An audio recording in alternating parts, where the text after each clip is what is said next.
리걸마인드 연구소입니다. 2018년 2월 9일 평창 동계올림픽이 개막되었습니다.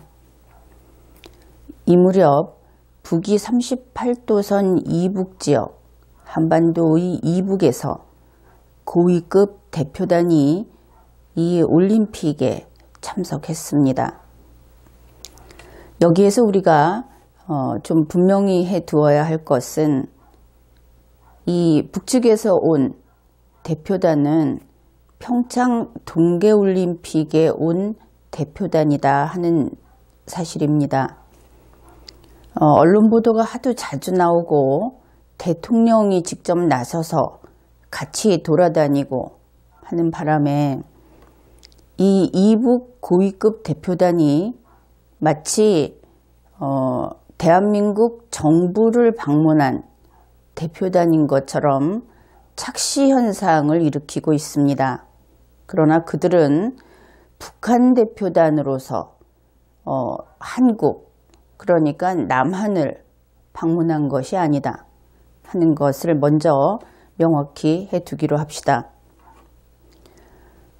이 이북에서 온 올림픽을 보러 온 대표단이 왔을 때 문재인 보궐 대통령은 장관을 내보내서 환영을 했습니다. 올림픽을 구경하러 온 세계 각국의 대표단들을 다 그런 식으로 맞이한 것은 아니었다는 점에서 부적절한 처신이었다. 그런 평을 받고 있습니다. 문재인 보궐 대통령은 거기에 그치지 않고 직접 평창으로 가서 이북 대표단을 만나고 또 청와대로 불러서 만나고 그들이 노래 같은 것을 부르는 그런 공연장에 갔을 때는 또 그 공연장으로 몸소 달려가서 만났습니다. 그런데 그들이 오는 기회에 중요한 일들이 발생했죠. 2018년 2월 10일 청와대 브리핑을 소개하겠습니다. 이 브리핑의 내용은 다음과 같습니다. 평창 동계올림픽을 구경하러 온 이북의 고위급 대표단이 김정은의 친서를 문재인 보궐 대통령에게 전달했다. 그리고 이 친서를 전달할 때 말로, 문서가 아니라 말로 문재인 대통령을 빠른 시일 안에 만날 용의가 있다. 편하신 시간에 북을 방문해 주실 것을 요청한다. 이렇게 말을 전했다고 합니다. 이 말을 전한 사람은 북한의 공산당 간부인 김여정이라고 합니다. 물론 그는 특사가 아닙니다.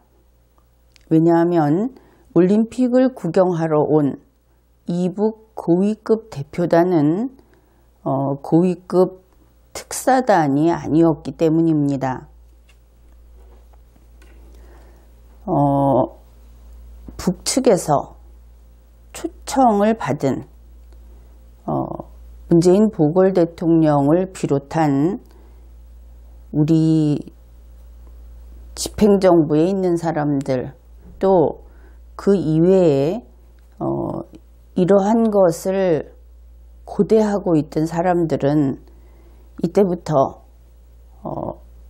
어찌할 바를 모르고 본심을 속이지 못하고 그런 모습들을 보여줬습니다. 다시 말해서 그분의 부르심에 이성을 잃은 자들이 속출했다 하는 이야기입니다. 청와대는 또 이렇게 밝혔습니다.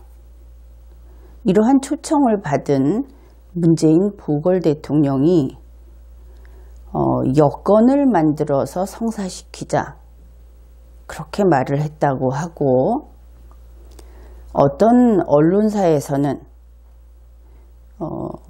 문재인 씨가 이렇게 침착하게 대응을 한 것을 가리킨 것인지 모르겠지만 이 제목만큼은 찬성하는 듯한 그런 보도도 있었습니다.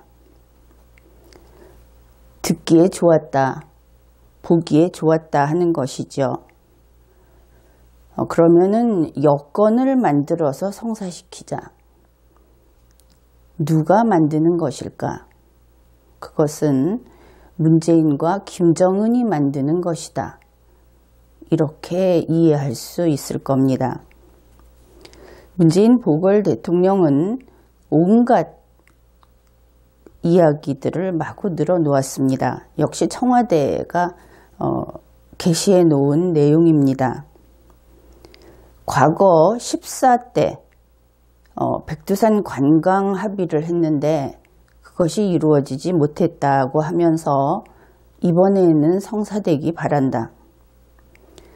또 자기 자신이 개마고원에서 한두 달 지내는 것이 꿈이었다. 이런 이야기도 했다고 합니다. 우리 국민들 가운데는 문재인 씨를 그냥 개마고원에서 평생 살게 해주자 하는 사람들도 있습니다. 이때 언론을 통해서 확인할 수 있는 내용들도 몇 가지 소개하겠습니다. 이재정 교육감은 김정은을 강력하게 신뢰하는 그러한 태도로서 이번에 이 회담을 진척시킬 때 북핵을 전제하면 절대 안 된다. 그러면 일이 잘 안 될 것이다 하면서 아주 비겁한 태도를 보여주었습니다. 정세현 씨도 언론에 자주 등장하죠. 그런데 그는 북한이 아마 전쟁의 불안에 떨고 있을 것이다 하는 이야기를 해서 현실 파악 능력이 심히 떨어진 것이 아닌가, 무지하거나 혹은 이 실정을 오해하고 있는 것이 아닌가 하는 그런 의사표현을 했습니다. 정세현 씨는 그렇기 때문에 미국의 특사를 파견해서 지금 북한의 비핵화를 강경하게 요구하고 있는 미국 측의 대북 정책을 변경시켜야 한다. 그렇게 이야기를 했습니다. 지금까지의 내용은 한겨레 신문 2018년 2월 11일자를 참조한 것입니다. 중앙일보 2월 12일자에는 다음과 같은 내용이 있습니다. 민화협의 간부라기보다는 대표에 가깝죠. 어떻든 김홍걸 씨, 지위가 높은 김홍걸 씨가 김여정이 나를 평양에서 만나고 싶어 했다. 이런 이야기도 했습니다. 마치 특사로 가고 싶다 하는 그런 열망을 언론을 통해서 내보인 것이다. 그런 것처럼 보인다. 이런 평을 듣고 있죠.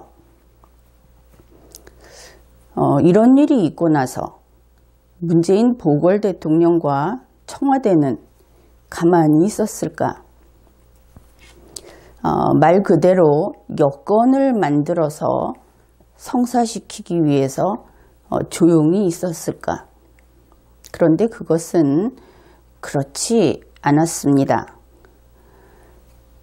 이 초청을 받고 그 직후부터의 그들의 움직임, 이것을 작전 1이라고 이름을 붙이겠습니다.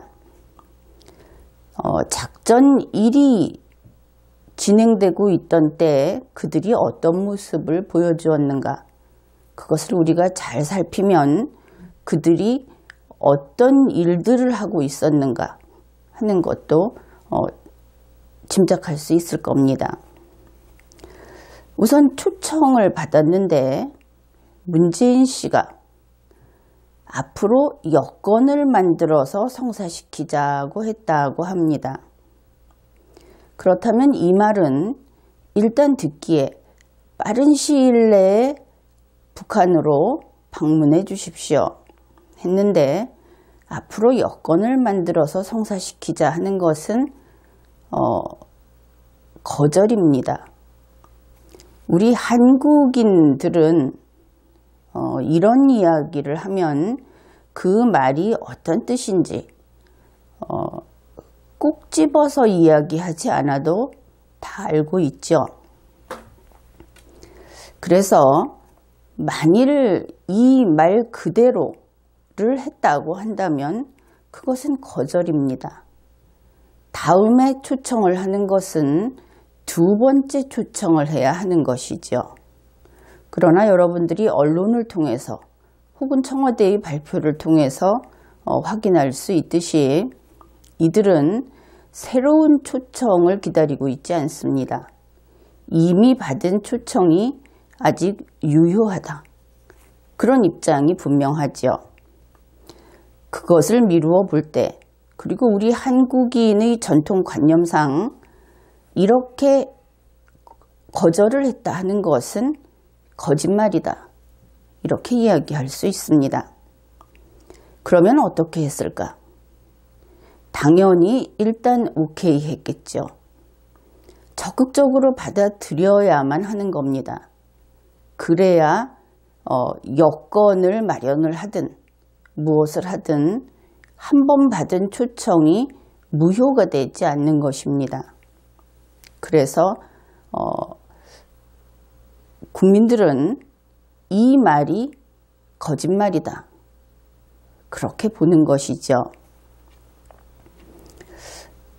여기에 관련을 해서 또 한겨레 신문 2018년 2월 12일자에서 밝힌 그 청와대 측의 그 이야기들을 같이 살펴보기로 하지요.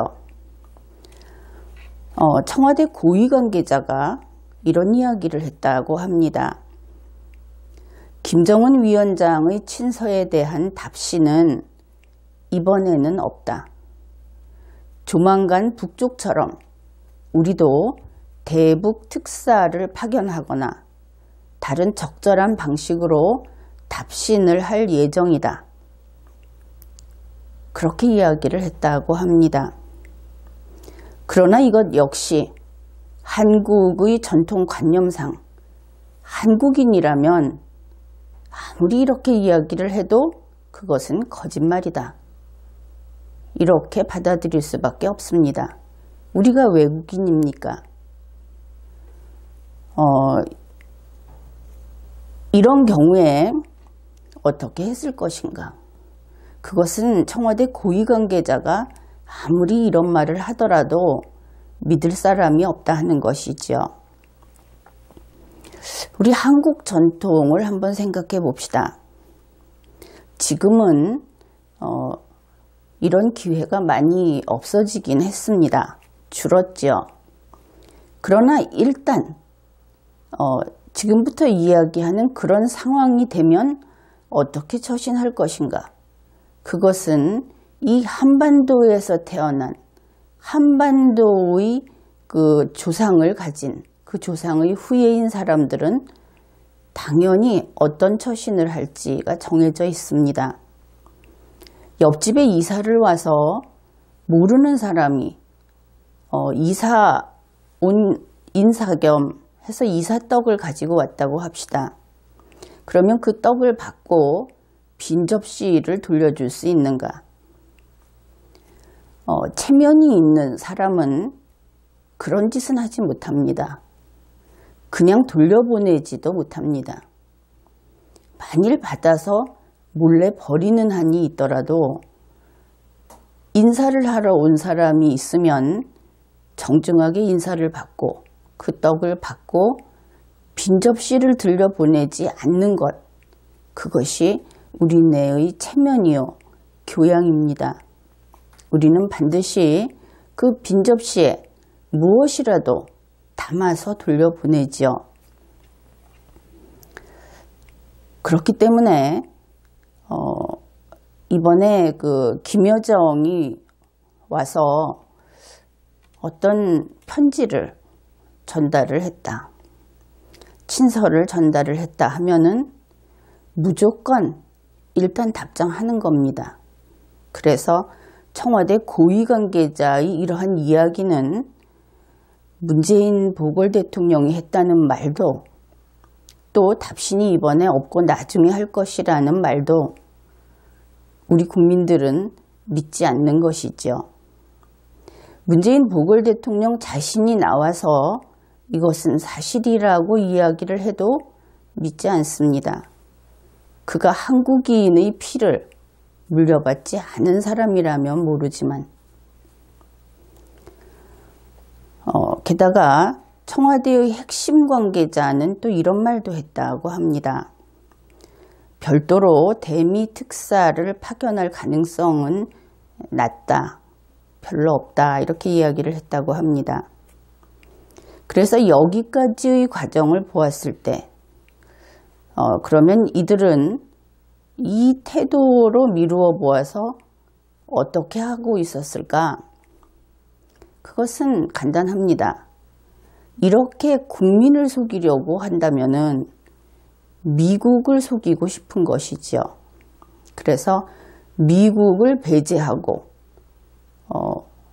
남북끼리 이미 일을 진행시키고 있다, 이렇게 해석을 해야 하는 것입니다. 언론에 나온 바에 의하면 이들은 그 정상회담의 목표일을 6월이나 8월로 잡고 있다, 이렇게 예측들을 합니다. 6월은 6.15 18주년이라는 뜻있는 때라고도 합니다.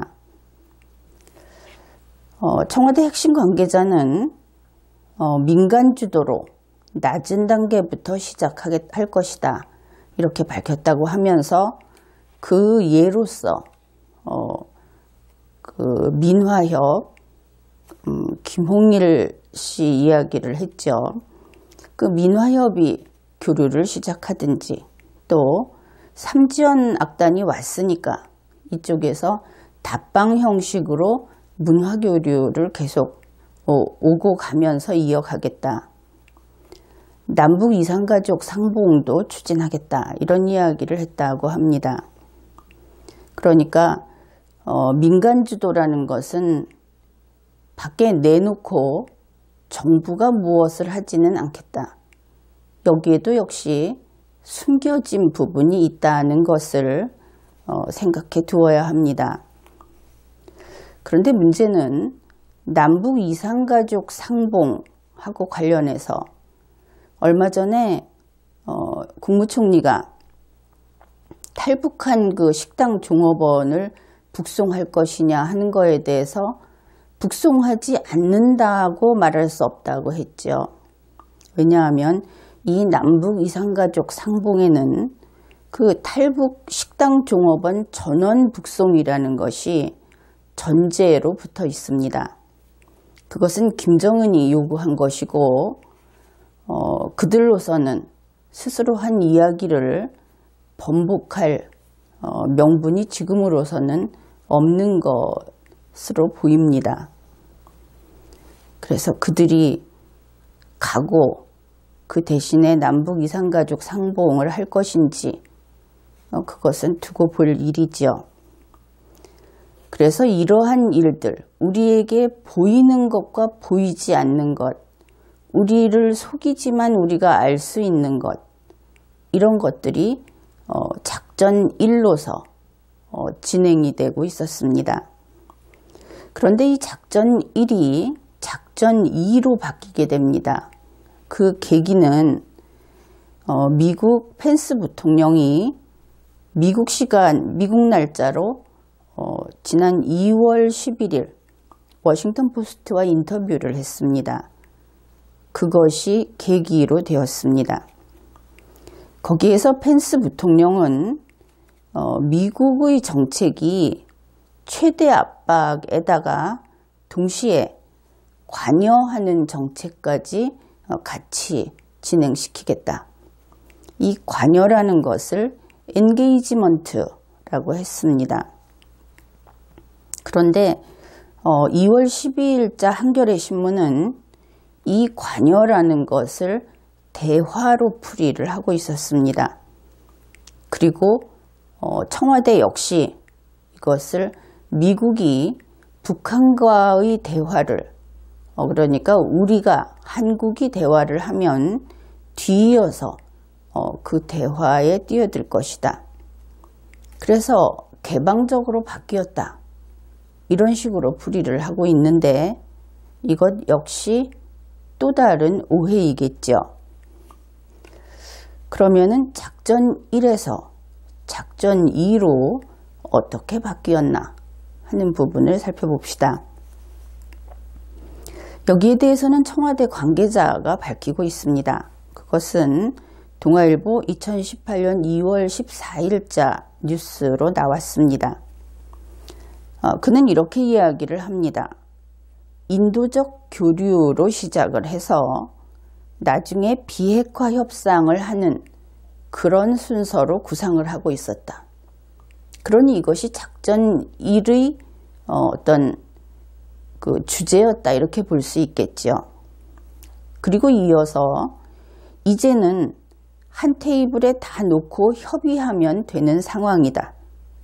왜냐하면 미국이 대화를 찬성하는, 지지하는 입장을 보였으니까 이렇게 되는 것이죠. 그것이 작전 2라고 할 수 있겠습니다. 이 2월 14일자 동아일보에서는 이런 내용도 다루고 있습니다. 남북협력기금에서 23억 원을 평창 동계올림픽에 참가한 이북 대표단에게 지원하는 그들에게 주기 위해서 이것을 의결을 하고 이것을 기금에서 줄 것이다 하는 보도를 했습니다. 참고로 남북협력기금이라고 하는 것은 그 안에 몇 가지 항목이 있습니다. 그런데 가장 비중이 큰 양대 축이라고 할 수 있는 것이 하나는 정부 출연금, 그리고 또 하나는 공공자금, 관리기금, 예수금, 이것을 보통 문서에서는 공자기금, 예수금 이렇게 표기를 합니다. 이 두 가지입니다. 그래서 2017년 12월 현재 이 남북협력기금은 기금액이 13조 8천억 원이 조금 넘은 그런 상태입니다. 그런데 이 공자기금, 예수금이라고 하는 것이 주로 국채를 발행해서 조성을 하고 그러니까 국가가 빚을 짓는 것이죠. 그리고 이 공공자금 관리기금이 그만큼 부실해지는 직접적으로 그렇게 연결되는 부분입니다. 어쨌든 이 기금에서 23억 원을 북측에 주겠다. 그렇게 지금 뉴스가 나오고 있습니다. 여기까지 우리가 함께 살펴보았는데 우리가 주목할 것은 작전 2가 있기 전에 우리 모두에게 아니다 하면서 이미 작전 1이 있었다 하는 부분입니다. 이 작전 2를 이야기하면서 작전 1의 존재가 드러나게 됐고 그러다 보니 앞에서 한국의 전통관념을 따르면 문재인 보궐 대통령이 여권을 조성해서라고 좀 초청을 물리치는 듯이 이야기했던 것은 거짓말이다. 그리고 김여정이 친서를 가지고 왔는데 답신이 없이 보냈다고 하는 것도 거짓말이다 하는 우리의 판단이 좀 더 확실하게 사실이다 하는 쪽으로 가게 되는 것이죠. 그러면은 국민에게 알리지 않았던 작전 1, 이것이 비밀이었기 때문에 그 안에 있는 내용들 역시 비밀이었습니다. 자기들끼리 뒤에서 어떻게 하고 있었을 겁니다. 그런데 그것이 반드시 좋은 것만은 아니지요. 작전 1이 비밀이기 때문에 그만큼 미국을 끌어들이기도 어렵다 하는 점이 있는 것입니다. 이제 작전 2로 넘어갔습니다. 청와대 관계자가 모두 테이블 위에 올려놓고 하겠다, 이렇게 이야기를 한 것이죠. 그렇다고 해서 작전 1을 버리고 작전 2로 간다고 생각하면 그것은 지나치게 단순한 생각인 것입니다.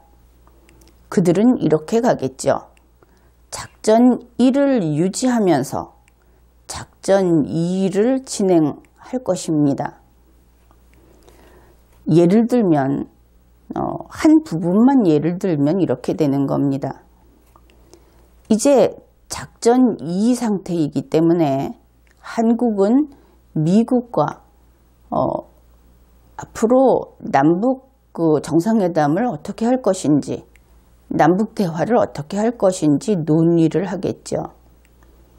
그러면서 이 논의 이슈 속에 한국의 요구사항을 이야기하는데 거기에 김정은의 요구사항을 항목에 그냥 끼워 넣는 겁니다. 김정은의 요구사항이 한국의 요구사항으로 바뀌어서 한미 대화 테이블에 올라간다 하는 것을 짐작하는 것은 어렵지 않은 일입니다. 조선일보가 2018년 2월 14일 문재인과 청와대가 대외적으로 여건이 돼야 된다고 했지만 내부적으로 이미 준비에 들어갔을 것이다 하고 보도를 한 것은 매우 타당한 이야기다, 그렇게 보겠습니다. 그러면 미국 펜스 부통령이 워싱턴 포스트하고 인터뷰를 한 그 내용은 어떤 의미인가? 그것도 우리가 간략하게 정리를 하고 가기로 하죠. 2018년 2월 12일 한겨레 신문이 워싱턴 포스트와의 인터뷰 중에 일부를 소개했습니다. 그 기자가 로긴이라는 기자인데 그 내용을 소개하겠습니다. 펜스 부통령이 문재인 대통령과의 2차례에 걸친 실질적인 대화에서 미국과 한국은 북한과의 추가적인 관여, 가로 열고 대화, 가로 닫고를 위한 조건에 합의했다고 말했다. 우선 한국이 관여하고 미국도 잠정적으로 그 이후 곧바로 가로 속에 북한과라는 말이 있습니다. 관여하겠다는 것이라고 전했다. 이것이 한겨레 신문의 보도입니다. 그러니까 펜스 부통령이 문재인 대통령이 북한과 대화를 하면은 곧이어 미국도 대화를 하겠다, 그렇게 이야기를 했다는 것이 한겨레 신문의 보도인데 참 쉽게도 풀려간다, 이런 생각을 할 겁니다. 세상이 그렇게 호락호락한 것인가? 미국의 소리 한국파는 같은 날 또 다음과 같은 내용을 보도했습니다. 현재 진행 중인 남북대화와 별도로 미국도 곧 북한과 대화에 나설 수 있다고 밝혔다. 이 대화는 전제 조건이 없이 초기 탐색적인 대화라고 하겠다, 이렇게 보도를 했습니다. 그러면은 정말 미국은 북한과 대화하는가? 전제 조건 없이 대화를 하는가? 이렇게 눈앞에 있는 것만 보게 되면 10중 8구 오판하게 되죠. 그 이외에도 지금 미국 측의 언론은 다양한 경로로 그들의 의사를 쏟아내고 있습니다.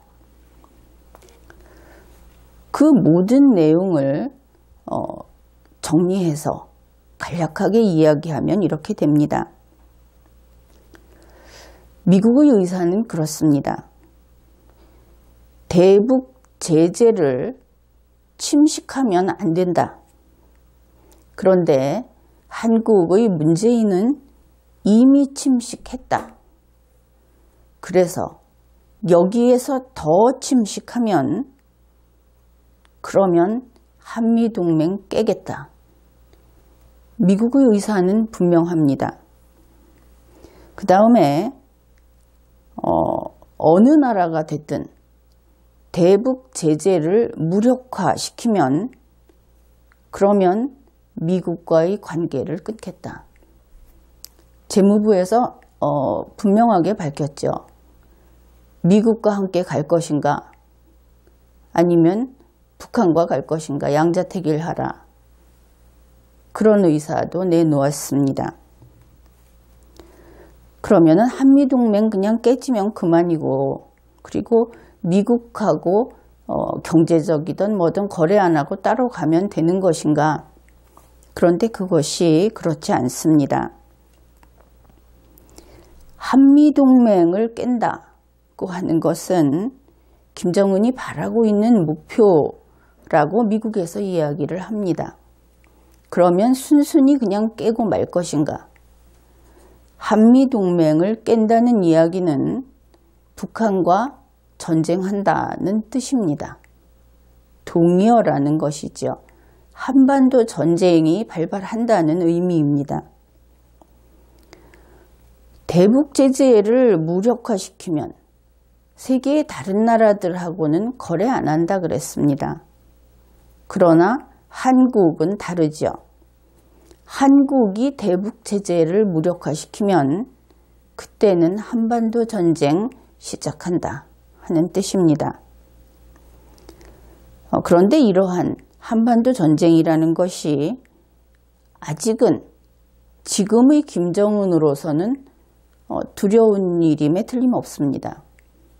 그것이 앞으로 몇 달 후, 1년 후 그때가 되면 더 이상 두렵지 않을 수도 있죠. 그런가 하면 문재인 보궐 대통령은 한반도 전쟁은 3년 후에도 역시 두렵고 지금 말할 수 없이 두려운 것입니다. 그래서 한미동맹을 깨면 그만이지 하는 것이 아니고 미국이 이야기하는 하지 마라 하는 선을 넘게 되면 전쟁한다.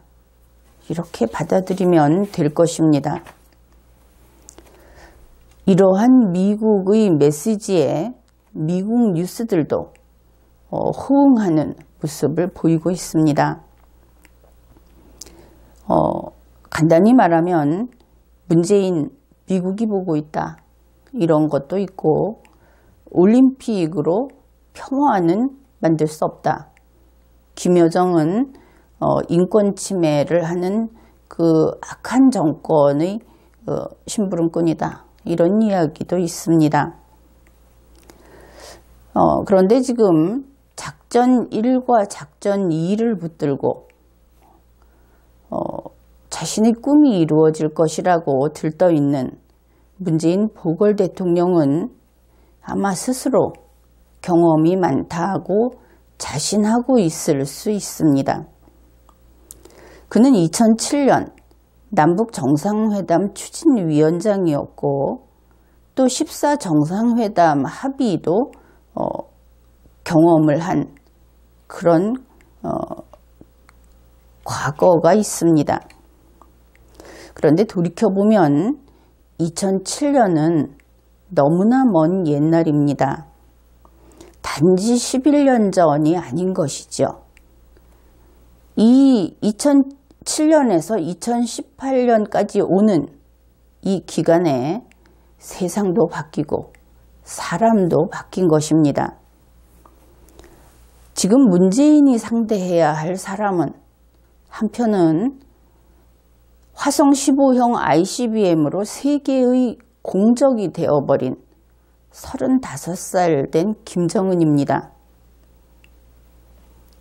세상 경험을 공유하지 못하고 있는 세대가 다른 인간인 것이죠.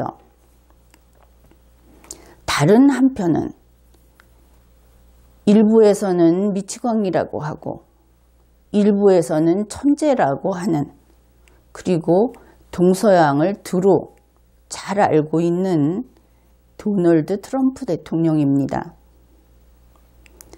이런 상대들을 앞에다 두고 11년 전 나도 한번 구경해 본 적이 있다, 이러한 경험을 내세우는 것은 무모하지요. 만일 문재인 보궐 대통령이 어떻게 해서든 북핵 동결의 약속이라도 받아보자, 북핵 동결까지만 가보자, 이런 속셈이라면 차라리 지금 백기 드는 것이 낫습니다. 문재인 보궐 대통령은 이번 기회에 남북 정상회담을 꼭 성사시키고 싶을 겁니다. 그러면 어떻게 하면 문재인이 남북 정상회담을 성사시킬 수 있을 것인가? 그 방법을 이야기해 보기로 하죠. 첫째, 노무현 전 대통령의 기본 지침, 그 중에서 공식 국가기관을 통해서 이번 일을 추진해라 하는 것을 따라야 할 것입니다. 그러니까 공식 국가기관이란 당연히 통일부가 되겠습니다. 그것은 국정원일 수 없습니다. 더구나 외교부일 수 없습니다. 민화협 등 단체가 될 수 없습니다. 이것을 명심해야 하겠습니다. 둘째, 자기 자신이 타임지 등 외신들과 인터뷰를 함으로써 전 세계에 공표했던 약속을 지켜야 할 것입니다. 문재인 보궐 대통령은 성과가 담보되지 않으면 김정은과 만나지 않겠다고 했습니다. 이 약속을 지켜야 하는 것이지요. 문재인 씨는 과거 변호사였습니다. 이것은 자기 자신의 책에서, 그리고 그를 칭송하는 사람들의 글에서 밝혀진 내용인데, 변호사 문재인은 아무리 빈곤한 사람이라고 하더라도 자기가 그 사건을 맡았을 때 변호사비를 받는 것을 원칙으로 하는 그런 사람이라고 합니다. 그는 어떤 이유에선지 만주 쪽에 있는 조선족에 그들에 대해서 남다른 애착이 있는 것 같습니다. 그의 책을 봤을 때 그런 부분이 있었는데, 문재인 변호사는 과거에 페스카마호 사건이라고 유명한 그 해적들이, 그러니까 선상 반란을 일으켜서 그 배에 타고 있던 사람들을 살해하고 그 반란을 일으켰던 그 해적들을 변론한 일이 있습니다. 자기 자신은 그 일에 대해서 유별난 일이라고 생각하지 않는 것 같았는데, 특히 그 해적들이, 해적 중에 두목격이라고 해야 하겠죠. 그가 만주에 있는 조선족 출신이었습니다. 그래서 그 해적을 변호했던 그 일에서조차 변호사비를 받았던 것 같습니다. 확실하지는 않은데 연변 쪽에서 이때의 일을 상세히 소개하고 감사하다는 내용을 담은 그런 뉴스에서 돈을 걷어서 변호사비를 보냈다 하는 내용이 있었습니다. 그러니까 이것이 문재인 씨라고 하는 그 인간의 가치관인 것이죠. 어쩌면 거기에서 늘 입버릇처럼 이야기하는 공정이 나왔는지도 모릅니다. 그러니 이번에 변호사답게 김정은으로부터 담보물을 먼저 받아야 할 것입니다. 성과가 담보되지 않으면 만나지 않겠다. 그러니 담보가 되어야 만날 수 있죠. 지금 남북 정상회담은 만나러 가는 것입니다. 만나고 싶으면 담보물을 먼저 받아야 합니다. 그것이 순서겠죠. 그러면 담보물은 무엇을 받을 것인가? 이 담보물을 받고 그래서 이것을 보여주면서 만나러 가겠다. 남북 정상회담을 하겠다. 하면서 미국을 설득하려면 당연히 받을 것은 정해져 있습니다. 그것은 대륙간 탄도미사일 화성 15형, 그러니까 화성 15 ICBM, 바로 그것입니다. 그것을 담보물로 받아서 한국에 갖다 놓고 그리고 봐라, 담보 있으니 만나러 가겠다. 그렇게 이야기하면 성사 가능성이 대폭 높아지겠죠. 내부적으로 돈을 좀 줘도 그럴 가치는 있을 겁니다. 그래서 먼저 담보물을 받고 그 다음에 비핵화 논의를 위한 남북 정상회담을 추진해야 한다 하는 것입니다. 셋째, 회담 장소가 중요합니다. 물론 김정은은 평양으로 오라고 초청을 했습니다. 그런데 돌이켜보면 제1차 회담과 제2차 회담이 다 그쪽에 가서 했습니다. 그렇다면 제3차 회담은 당연히 한국 땅에서 해야 균형이 맞겠죠. 역시 이것도 변호사 문재인의 그 공정 개념으로 생각해 보면 쉽게 납득할 수 있을 겁니다. 또 한 가지는 역시 한국인의 관념이라는 것이죠. 우리 한국에서 연장자를 대우하는 것은 예절의 문제가 아닙니다. 오늘날의 예절 이야기입니다. 과거에 예절이라고 하는 것은 법이었습니다. 이 한국인들에게 있어서 연장자를 대우하는, 경로하는 사상, 이것은 그냥 인사치레가 아니고 요즘으로 쳐서 실정법이 없더라도 반드시 지켜야만 하는 그러한 우리 한국인의 법이었습니다. 군주시대에 왕자들조차도 연로한 대신들을 예의를 갖추어서 대하지 않으면 그의 자질을 의심받을 정도로 그렇게 중요한 문제였죠. 그런데 지금 따지고 보면 노인인 문재인 씨가 35살 김정은을 만나러 평양으로 간다는 것은 우리 한국인의 관념상 인륜에 반하는 일입니다. 백인들은 모르겠죠. 그러나 우리 한국인들은 굳이 거기에 대해서 시비를 가리지 않고도 누구나 수긍하는 것입니다. 과거 노무현 전 대통령은 김정은의 아버지 김정일을 만나러 갔습니다. 그러나 형님 하면서 응석을 부리면서 갔죠. 그러나 지금은 문재인 보궐 대통령이 김정은한테 가서 얼굴을 부비면서 형님이라고 부를 수도 없는 일이고 여러 가지로 어렵습니다. 그래서 이런 경우에는 보통 어떻게 합니까?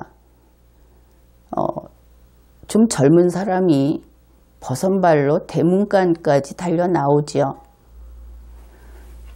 바로 이번에 회담을 할 때는 그러한 절차가 필요하다는 것입니다. 그러니 한국에서 해야 하는데 그 경우에는 김정은이 오려고 해도 오기 어려울 수도 있습니다. 또 하나는 대문까지 달려 나와야 하죠.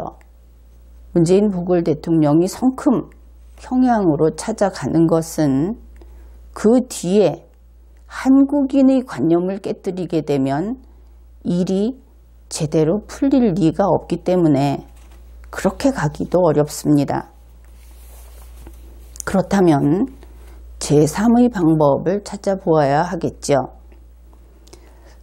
가장 간단한 것은 김정은이 대문이라고 할 수 있는 어떻든 북쪽으로 지금 북한을 벗어난 곳까지 나올 수 있을 겁니다. 그러려면 결국 중국 땅이 될 수밖에 없겠죠. 가장 먼저 생각하는 것은 베이징일 수 있습니다. 그러나 베이징은 대문을 벗어난 곳이 아니라 아예 남의 집이죠. 남의 집 안방입니다. 그래서 가장 좋은 곳은 만주 쪽이라고 생각을 합니다. 이 만주라고 하는 것은 지정학적으로 지금 대단히 매력이 있는 장소입니다. 지난 리걸마인드 연구소 강의에서 밝혔듯이 이 만주는 김정은의 야심에 부합하는 지역이고 또 김정은이 거리낌 없이 갈 수 있는 지역이기도 합니다. 만주에서 이 회담을 한다고 하면 트럼프 대통령이 찬성할 겁니다. 시진핑 주석도 찬성할 겁니다. 그래서 이와 같은 장소 결정이 성과를 낼 수 있는 아주 중요한 요소 중의 하나다 하는 이야기를 했습니다. 네 번째, 문재인 보궐 대통령은 2017년 미국 도널드 트럼프 대통령에게 약속을 했습니다. 김정은과의 대화는 미국과의 사전 조율 하에 하겠다. 이 약속을 지켜야 합니다. 문재인이 운전대를 잡은 남북 정상회담을 생각해 봅시다. 거기에서 주비는 가장 중요한 초대 손님은 김정은이 될 겁니다. 그러면 거기에 배석자로 도널드 트럼프 그리고 시진핑을 세우는 것이죠. 다시 말해서 미국 대표와 중국 대표를 배석시키는 것입니다. 그러면 이 남북 정상회담의 성사 가능성, 그것은 또 한층 높아질 겁니다. 지금까지 이렇게 몇 가지 요소를 살펴보았는데 그러면 그것만으로 되는 것인가 하면은 그렇지 않습니다. 이제 설득하고 양보를 받아낼 대상은 더 이상 미국일 수 없다 하는 것을 직시해야 합니다. 이번 평창 동계올림픽을 기회로 남과 북의 끈이 연결되었다. 문재인 대통령 자신이 그렇게 이야기를 하고 있죠. 그렇기 때문에 이제부터 설득하고 양보할 대상은 바로 우리 한국이고 바로 김정은이다 하는 것입니다.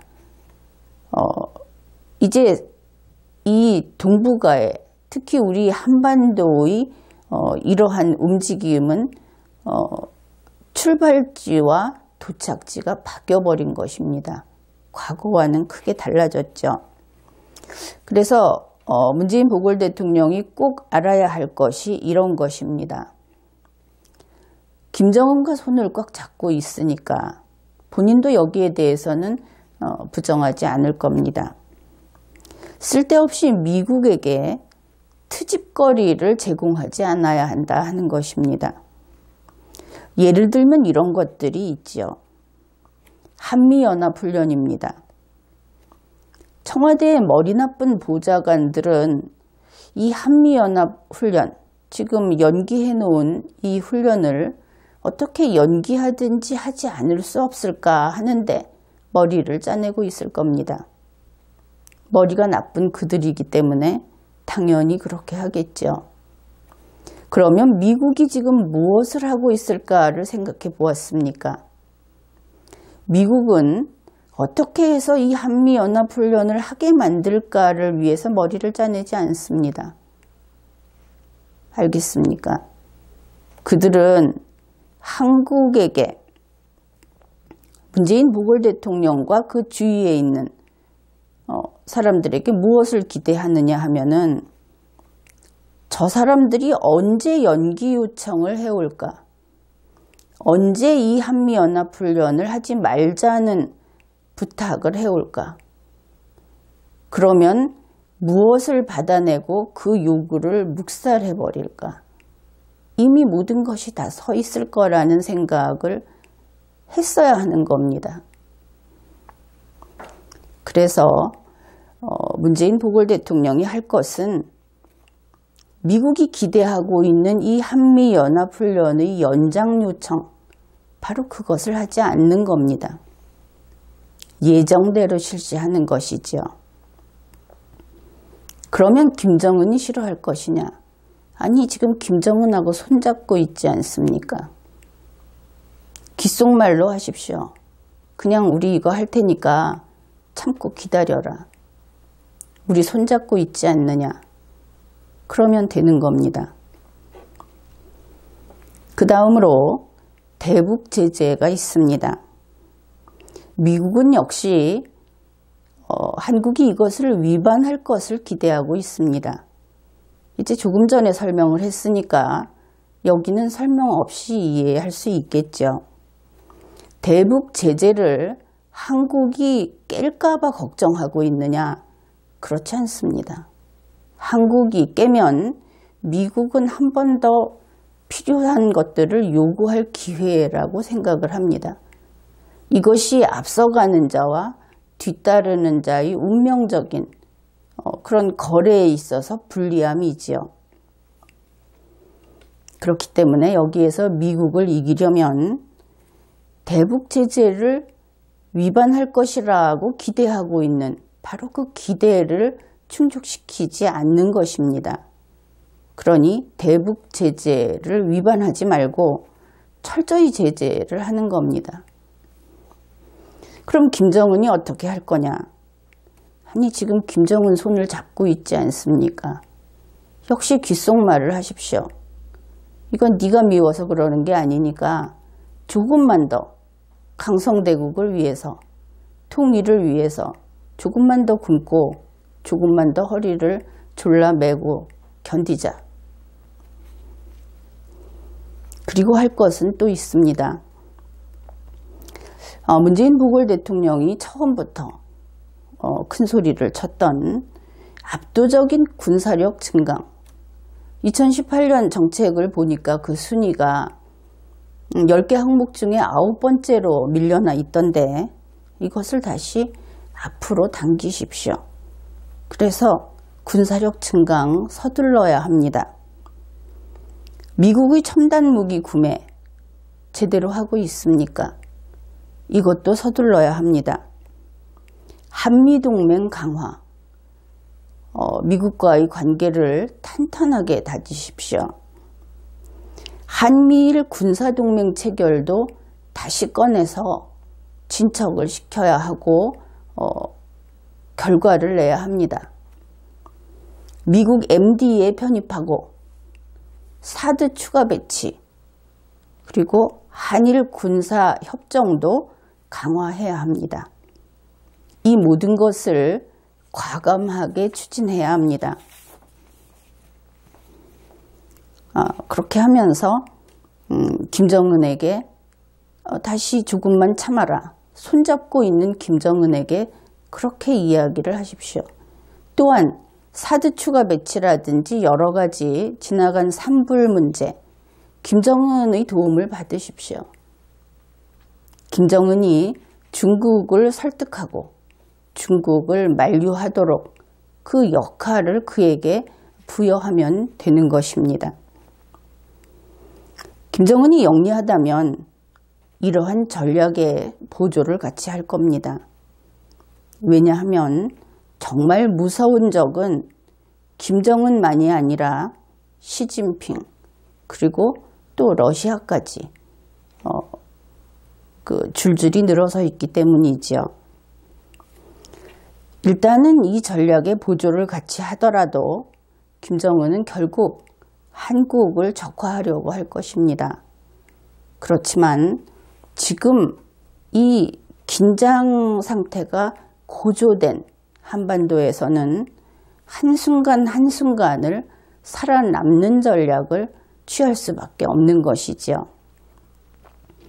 만일 이 전략에 김정은이 보조를 같이 하기를 거절한다면 그러면 그것은 김정은이 거짓말한 겁니다. 여태까지 쇼한 것이지요. 그래서 김정은이 비핵화하지 않으면, 김정은이 이번 전략에 협력하지 않으면 한반도 전쟁이 납니다. 문재인 보궐 대통령이 이번 전략을 성사시키지 못하면, 또 문재인 보궐 대통령이 일본을 계속 적대시하고 미국을 속이려고 들면 한반도에서 전쟁은 납니다. 한반도 전쟁은 미국만 일으키는 것이 아닙니다. 미국만 북폭하는 것이 아니라는 뜻이죠. 누가 한반도를 들여다보고 한반도를 잡아먹으려고 하는지, 그 기회는 단지 문이 열리지 않았을 뿐이지 적어도 몇 개국을 손꼽을 수 있습니다.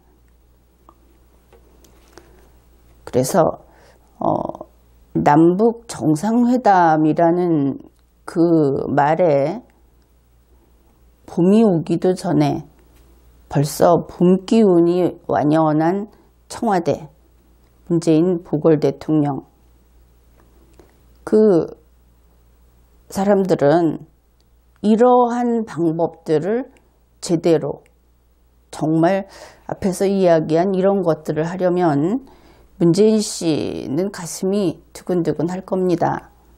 그런데 쉽지 않죠. 이 정도는 해내야 하는 것입니다. 그래서 그렇게도 원하는 남북 정상회담의 운전대를 잡고 싶어 하는 문재인 보궐 대통령을 위하여 이번에는 이런 이야기를 해보았습니다. 이번 회에는 여기까지 하겠습니다.